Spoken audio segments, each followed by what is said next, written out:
Olá! Ao comer um alimento, ele vai percorrendo um caminho e sendo transformado em pequenas partículas.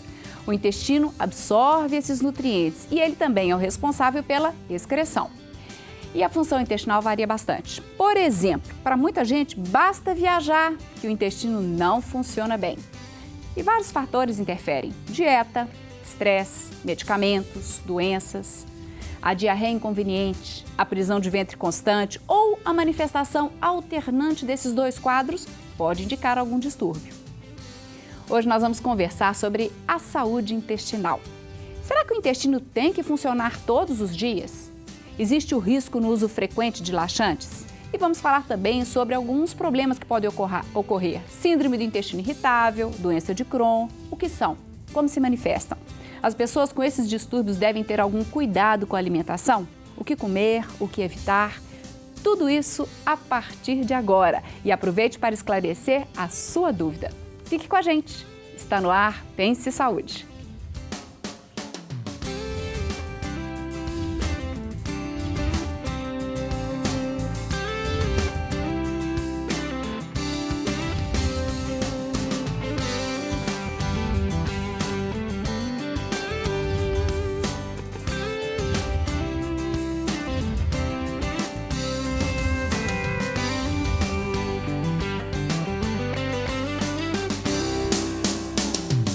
Para falar então sobre saúde intestinal, participam do nosso programa de hoje a coloproctologista doutora Luciana Maria Piramo Costa e os gastroenterologistas doutor Lincoln Antinóci Cordeiro da Mata e a doutora Marisa Fonseca Magalhães, lembrando que são todos cooperados da Unimed BH.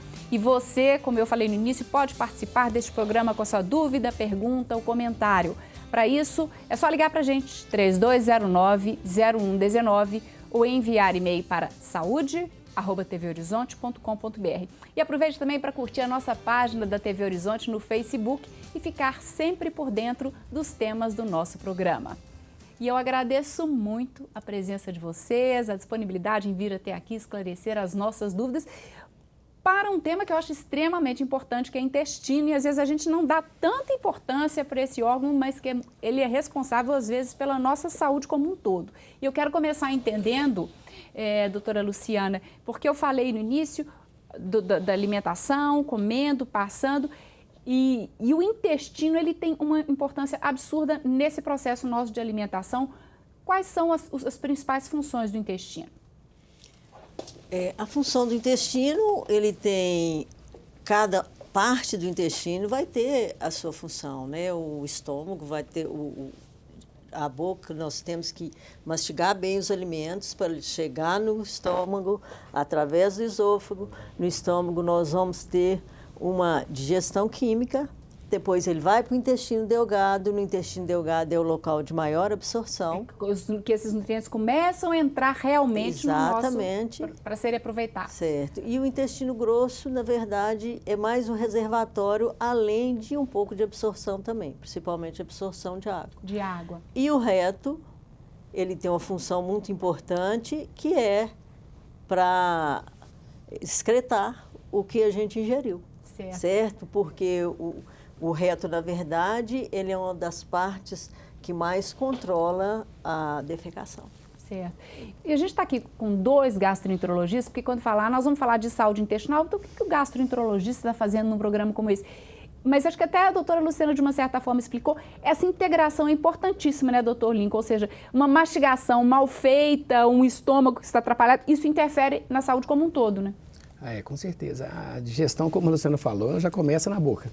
E tanta gente come rápido, esquece de mastigar, rápido, né? A questão da mastigação adequada, a salivação adequada, a deglutição, o tempo certo de ingestão dos alimentos, a tolerância gástrica por determinados alimentos. E aí vai, começa no estômago, as partes são quebradas, o processo de digestão ele continua, chega no intestino e tem que haver todo aquele equilíbrio, né? Se houver algum desequilíbrio em um desses órgãos, né? Boca, esôfago, principalmente na condução do alimento, a gente tem muitas doenças esofagianas aí associadas.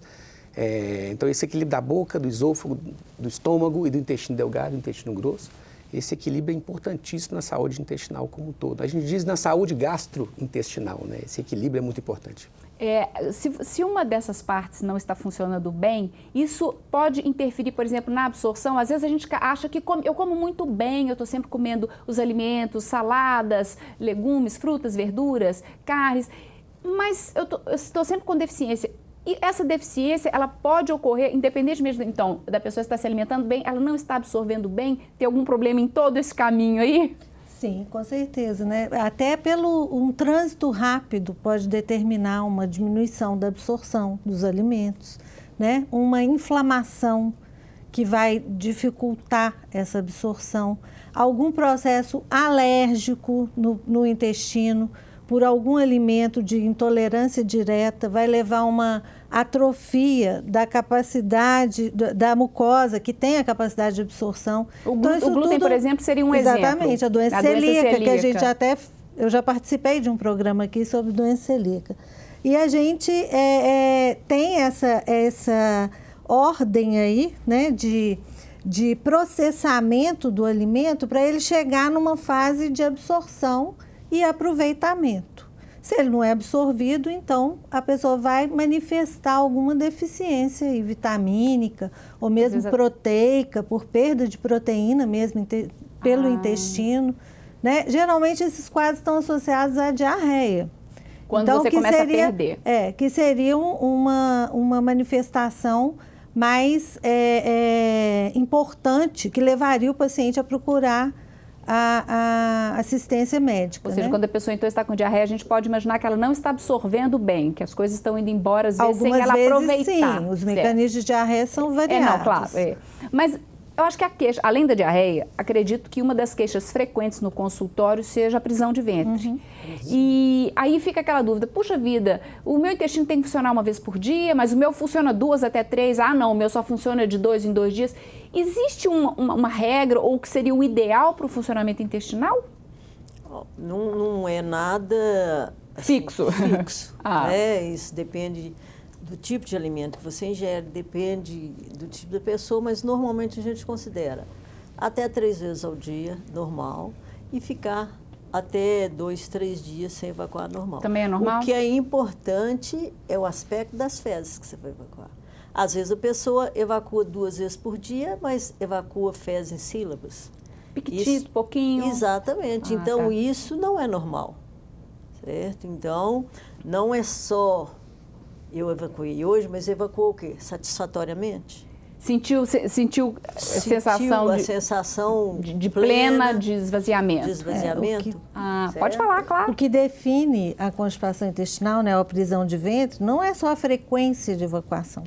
É a presença de esforço evacuatório também, pode ser um sinal de constipação intestinal. Essa falta de percepção de um esvaziamento completo do reto vai ser uma manifestação da constipação intestinal.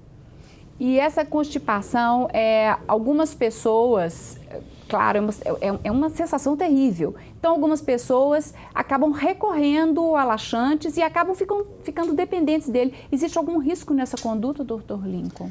Olha, se o paciente, a pessoa está necessitando de laxante para poder evacuar, já alguma coisa já não está legal. Sinal amarelo. Então, essa dependência, eu costumo falar para os pacientes que não acham isso legal, cria exatamente essa dependência, essa necessidade de estar sempre tendo que tomar alguma medicação para evacuar. Então, acho que mais do que a questão do laxante, é você buscar uma causa do porquê está necessitando do laxante. É uma dieta irregular, é uma doença que está levando a uma constipação crônica, uma doença de Chagas, um cólon que não tem uma movimentação adequada, é uma dismotilidade, o intestino não está com aquele peristaltismo adequado, é uma deficiência alimentar. Então, mais do que essa necessidade, é a gente tentar buscar o porquê que está levando a isso. Sabe, tem outras medicações que ela faz uso que estão prendendo o intestino. É comum o uso de alguns tipos de antidepressivos que prendem o intestino, alguns tipos de analgésicos à base de opioides, muito comuns, que são usados corriqueiramente para dores das mais variadas, que prendem o intestino. Então, o paciente às vezes não sabe desse detalhe, usa muito analgésico, fica constipado e para soltar ele usa o laxante para poder. Então há um descompasso, há um desequilíbrio na questão da motilidade, do trânsito intestinal, como a Marisa falou. Então esse trânsito tem que ser processado de maneira que o paciente sinta-se confortável, com a sensação de esvaziamento completo, com a sensação de bem-estar e evacuando de maneira adequada, observando, claro, a consistência das fezes, se tem sangue, se tem muco, se tem pus, se causa dor. Então, mais do que a questão é o conforto que o doente tem no dia a dia, né? Você queria comentar? Não, a questão até é importante essa caracterização do que é hábito intestinal normal, porque muitas pessoas têm um hábito intestinal idealizado, principalmente as mulheres. É frequente a gente se deparar com isso no consultório. Meu marido 3 vezes por dia, é uma beleza. E invejam até esse hábito intestinal do marido. Mas cada um vai ter o seu. E se for uma vez a cada 3 dias, sem nenhum desconforto, está normal, não tem necessidade de tomar laxante. Então, existe um uso abusivo do laxativo, muito em função dessa crença de que tem que evacuar todo dia. Eu falo as mulheres até porque tem uma questão também da... cultural, social, de não vai em qualquer lugar. E da percepção corporal. Tá. Se não evacua, fica barriguda, não, entendeu? Já leva para um outro lado. Na verdade, a gente sabe que não é por aí, né? Ter prisão de ventre não implica em aumento de peso. Certo. Ela pode ter um desconforto, mas não significa isso. E aí começam a usar o laxante até com esse objetivo, às vezes, né? Às vezes, nem tanto medicamentos, mas alguns chás caseiros, chás... Isso pode gerar algum risco? Hoje em dia tem vários chás que realmente ajudam e facilitam, né, exatamente essa movimentação, esse trânsito intestinal facilitando a evacuação. Mas isso pode também gerar algum risco? Sim, depende do chá, né? Existe chá laxante, então o que acontece? Às vezes a pessoa pensa assim, não, isso não é medicamento, isso é homeopático, ou isso é feito dessa fruta, daquilo.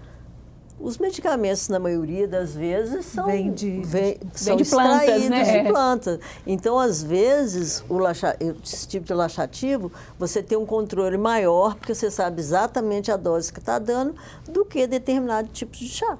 Daqui a pouco a gente volta, então, para continuar nesse nosso debate. E outras questões problemáticas que realmente podem ocorrer com alguns distúrbios e algumas doenças que incomodam profundamente a pessoa. E aproveite, então, o nosso intervalo para mandar sua pergunta, para ligar para a gente ou, inclusive, mandar por e-mail. Lembrando que o nosso telefone é 3209-0119 e o e-mail é saude@tvhorizonte.com.br. Hoje estamos conversando sobre saúde intestinal e o nosso intervalo é rápido. Voltamos já já.